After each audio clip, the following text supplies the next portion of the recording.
You need to come closer and listen up to me very carefully. We need to speak the truth to ourselves now. You cannot in one breath fight for the right of children on social media, and in your house, in your privacy, you have a 12-year-old, 10-year-old, 13-year-old as housemaid, as servants, as slaves in your house. I don't care how you package that slave, whether you claim I'll send that slave to school, knowing fully well that there is no way you will explain to that child why she is a slave and why your child is not a slave. No child deserves to be treated that way.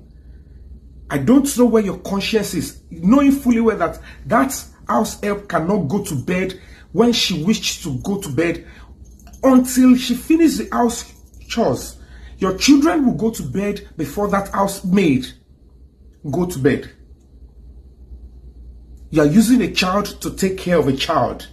What can be worse and evil than that? Knowing fully well that when you have a child as a slave in the house, you have exposed that child to a series of abuses, including sexual abuse. Because when your son messes up with that child, you will cover it.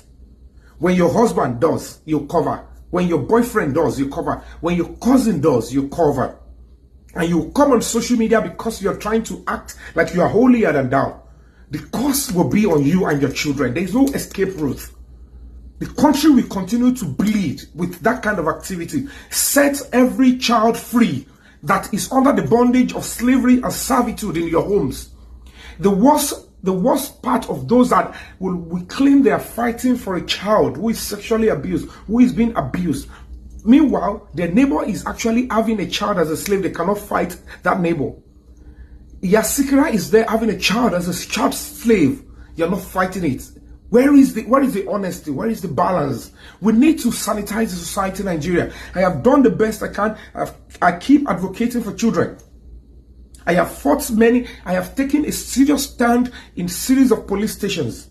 I have involved the Lagos State government severally on abuses on children, including the one perpetrated by the parents. My records are there. It might not come on social media. And I will not stop. But I want you to do the same thing. Stop hiding behind social media to act holier when offline you're doing the opposite. I am committed to the frontiers of human rights. I will continue to do that as part of my giving back to the society. You should do the same. If you are a police officer and you support such nonsense, the day of reckoning is coming. You are an NGO, you claim you are a child rights NGO, but in your house you have a child as a servant. Your day of reckoning is coming. These are things that bring about the generic causes on a society because it goes like kinetic energy. It traces. Ẹ̀sùn bí mo ní ọ̀rọ̀ tí mo fẹ́ bá yín sọ ẹ̀yin ọmọ Nàìjíríà. Pàápàá yín tí ẹ wà ní orí ẹ̀rọ ayélujára tí ẹ ń fi hàn sí àwọn ayé pé ẹ ń jà fún ẹ̀tọ́ ọmọdé.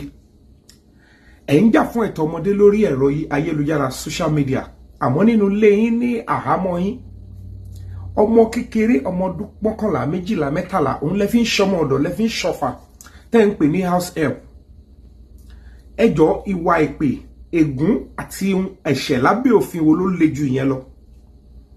Lọ́mọ tó jẹ́ pé tí ọmọ yín ò bá tí jẹun, ọmọ yín ò gbọ́dọ̀ gbójú báyà sọ pé òun fẹ́ jẹun. Tọmọ yín ò bá sùn kò gbọ́dọ̀ sùn. Mi ìfẹ́ mọ̀ bẹ́ ṣe pọtí ilé kí ẹ̀ ọmọ yẹn lọ léèwé ni ọmọ yẹn ṣe kíní kan àbòsí ní gbogbo yẹn. Ìwà ìdání. Àlàyé wo ló fẹ́ ṣe fún ọmọ yẹn wípé ẹrú ni ìwọ gẹ́gẹ́ bí ọmọ gangan lọmọ tèmi. Torí ohun tó fẹ́ sọ fún ọmọ yẹn pé òun fi jẹ ẹrú, ìdí tó ṣe gbọ́dọ̀ jẹ ẹrú, mo fẹ́ wo àlàyé tó fẹ́ ṣe fún. Tẹ́ẹ̀rí ọkàn sọ fún ẹ wípé tó bá fẹ́ nílò ìrànlọ́wọ́ lẹ́ni tó máa ràn ẹ́ lọ́wọ́ nílé àgbàlagbà tó ti tójú bọ́ tó mọ̀ tún yàtọ̀ sí sílò ẹ̀kọ́ lò. Irúfẹ́ àwọn ọmọ bẹ́ẹ̀ ó ti ṣí ọ̀nà sílẹ̀ fún wọn kí wọ́n pàdé oríṣiríṣi ìjàmbá èyí tó ní ṣe pẹ̀lú láfikún ní jàmbá àbálòpọ̀. Tí ọmọ ẹ tó bá ṣe àṣemáṣe pẹ̀lú ẹ̀ ǹjẹ́ o máa lè sọ síta? Àbí ṣírú ọmọ bẹ́ẹ̀ lẹ́nu àti sọ̀rọ̀ mọ́? Ọmọ tó mọ̀ pẹ̀lú lòun àwọn òbí òun sòkò wá síbẹ̀ ni. Tí ọkọ ẹ tàbí boyfriend ẹ tó bá ṣe àṣemáṣe pẹ̀lú ẹ̀ ǹjẹ́ o máa lè sọ síta? Tí cousin ẹ bá ṣe àṣemáṣe pẹ̀lú ẹ̀ ǹjẹ́ o máa lè jà fọ́mọ yẹn? Irúfẹ́ ọmọ bẹ́ẹ̀ kan tó bá sọ̀rọ̀ ṣẹ́ ẹ̀ ní ìnápa. Ẹ yẹ ẹ̀rí ọkàn yín wò. gbogbo irọ́ àti àwọn ìwà àlùmọ̀kọ́rọ́ tí oníkálukú ń wù lórí ẹ̀rọ ayélujára tó dẹ̀ jẹ́ pé ọ̀tọ̀ ni tá à ń ṣe, gbogbo eléyìí ló máa fa ìfàsẹ́yìn èpè ègún àti ohun tí ò dá wá sí orílẹ̀-èdè Nàìjíríà. Gbogbo ìgbìyànjú mo ti ṣe oríṣiríṣi, mo ti jà, mo ti fẹ́ fún àìmọye police station, mo ti jà lórí ọ̀rọ̀ ọmọ. Èmi tó jẹ́ pé mo fẹ́ lè máa wojú àwọn ọ̀gá ọlọ́pàá tí wọ́n fẹ́ wò pé ẹ̀bẹ̀ tó lọ́mọ ẹnìyẹn ṣé wọ́n kó bójú mu. Èmi tí mo ti ké gbàjarè síta sí ìjọba Èkó. Gbogbo rẹ́kọ̀dù yẹn wà bẹ́ẹ̀, mi ní láti bọ́ sórí social media sọ. Àmọ́ mo fẹ́ kí ìwọ náà kó gbìyànjú rú ẹ̀. Ìwọ tó máa ló ń jà fún ọmọ, o gbọ́ pé ọ̀kan ṣe kíní kan pedophile, kíní kan child abuse. Ẹni tí ó ń fi ọmọ ṣe ọmọ ọ̀dọ̀ tó jẹ́ neighbor ẹ̀ ń jẹ́ ó ti lè ó gbá yẹn jà ní ojú ayé tó jẹ́ pé orí social media nìkan ló ti ń jà.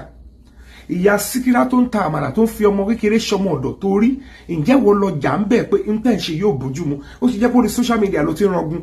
Ẹ ṣọṣe, ẹ lọ yíwọ̀wọ́ yín padà. Tẹ bá sọ pé Nàìjíríà ò lè dá, irú yín báyìí ni ò lè jẹ́ ó dá, nítorí ìhun tẹ́ ń wù níwà àwọn ọ̀wọ̀ ẹ̀gún, nítorí ó ní role láti play, ó ní ipa láti ṣe lórílẹ̀-èdè Nàìjíríà ní pé ká ṣe ohun tó dáa. Ẹ jẹ́ ayíwọ̀ wa padà. Ẹ ṣe gan. Ọ̀rọ̀ mi ò jù báyìí lórí ààbò fúnrẹ́ ọmọ. Ẹ jẹ́ ká dẹ́kun láti máa fi ọmọ kékeré ṣe ọmọ ọ̀dọ̀ níbikíbi lórílẹ̀-èdè Nàìjíríà kí ìgbéga kó lè bá orílẹ̀-èdè Nàìjíríà ní ọ̀nà tó tọ́ àti